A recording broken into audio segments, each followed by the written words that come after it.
আসসালামু আলাইকুম।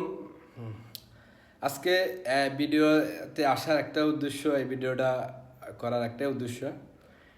আমি যখন কম্বোডিয়া থেকে আসার সময় আমার সাথে একজনের সাথে পরিচয় হয়েছে, তো আমি ওনার সাক্ষাৎ নিয়েছিলাম। উনি আমার একটা ভিডিও বানায়, আমি ফেসবুকে আপলোড দিয়েছি।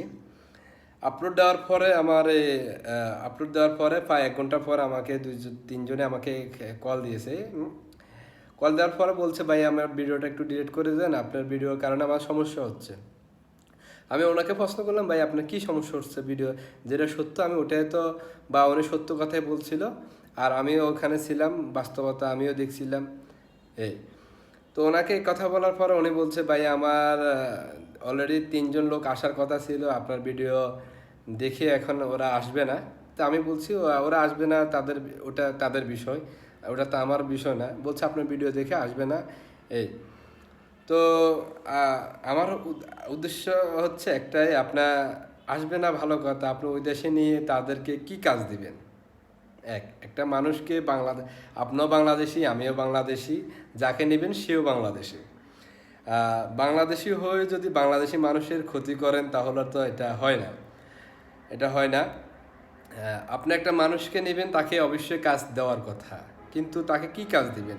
হয়তো উনি ওইখানে যাবে, আপনি 2 টাকা লাভের জন্য একটা মানুষকে নিচ্ছেন, তাকে হয়রানি করছেন।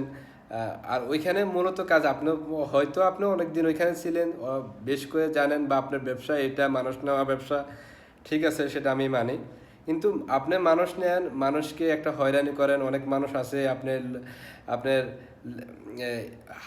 হাওলাত করে নেয়, কেউ কিস্তি হিসাবে নেয়, বা বিভিন্নভাবে নিচ্ছে।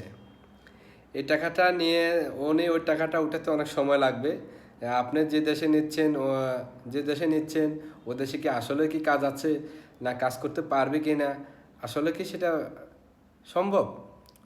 আমার মনে হয় সম্ভব না। সম্ভব না। আমার মনে হয় আপনি একটা মানুষকে নিয়ে এভাবে হয়রানি করতে পারেন না।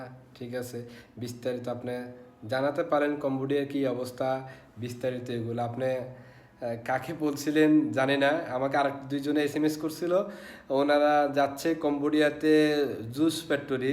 আমি জানি না, আমার জানা মতন জুস ফ্যাক্টরি আছে কি না। আরেকজনে বলছিল উনি পানি ফ্যাক্টরিতে যাচ্ছে নাকি। আমি ওটা জানি না ফানি ফ্যাক্টরি আছে কি না। আমি ফানি ফ্যাক্টরি আছে, কিন্তু জানি কি না বাংলাদেশি লোক নেয় কি না। ওনাকে বলছে $700 দিবে, আমার মনে হয় না।